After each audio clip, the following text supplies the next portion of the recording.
নমস্কার বন্ধুরা, কেমন আছো তোমরা সবাই? আশা করছি সবাই খুব ভালো আছো। আমার নতুন একটি ব্লগে তোমাদের সবাইকে স্বাগত। আজকে যেই দিনের ব্লগটা শেয়ার করছি, দিনটা ছিল সরস্বতী পুজোর আগের দিন। তাই বিকেলবেলা হাজব্যান্ডের সাথে বেরিয়ে গেলাম মা সরস্বতীর মূর্তি কিনে আনতে।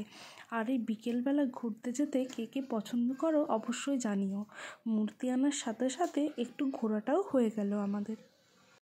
ঠাকুরটা আনতে গিয়েছিলাম কিছুটা দূরেই, প্রায় ওই 1.5-2 কিলোমিটার মতো গিয়ে তোমাদের সাথে অবশ্যই শেয়ার করব ওখানে কী টাইপের ঠাকুর ছিল। আমার বেসিক্যালি শাড়ি পরা ঠাকুরের মূর্তিগুলোই বেশি পছন্দ, তাই আমরা কিনে নিয়েছিলাম একটা হলুদ শাড়ি পরানো সুন্দর মা সরস্বতীর মূর্তি। এই যে আমরা এবারে পৌঁছে গেছি, আর এখান থেকে এতগুলো ঠাকুরের মধ্যে থেকে আমরা একটাকে আমাদের বাড়িতে নিয়ে যাব। সরস্বতী পুজো পেরিয়ে গেছে প্রায় বেশ কিছুদিন হলো। অনেকে তোমরা বলবে যে সরস্বতী পুজো তো পেরিয়ে গেছে অনেক দিন, কিন্তু সরস্বতী পুজোর এই টুকিটাকি জিনিসগুলো তোমাদের সাথে শেয়ার করে।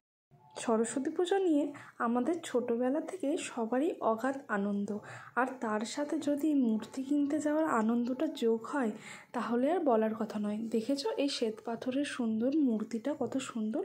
তবে আমরা ঠাকুর নিয়ে চলে এলাম একটা হলুদ শাড়ি পরানো যে 3টি মূর্তি ছিল তার মধ্যে থেকে একটা নিয়েছিলাম। এই যে এখন আমি চলে যাচ্ছি মায়ের মূর্তিটা ঠাকুর ঘরে রেখে দিয়ে আসতে, যেহেতু কাল পুজো, কালকে মায়ের মূর্তিটি খোলা হবে। এই যে আমি রাখতে চলে গেলাম। তোমরা মায়ের মূর্তিটা কেমন হলো অবশ্যই কমেন্টে জানাবে, আর মায়ের মূর্তিটা শেয়ার করব তোমাদের সাথে নেক্সট ব্লগে। সঙ্গে থাকবে সরস্বতী পুজোর আয়োজন, সকাল থেকে কী রান্না বান্না হলো আর কিভাবে পুজো হলো। আর এই হলো আমাদের পুরো ঠাকুরঘর। যেহেতু শনিবার ছিল তাই পুজো হয়েছে, সব ঠাকুরকে মালা টালা পরানো আছে, দেখতেই পাচ্ছ। ব্লগটা কেমন লাগলো সবাই কমেন্টে অবশ্যই জানাও, আর ভালো লাগলে অবশ্যই লাইক অ্যান্ড শেয়ার করো।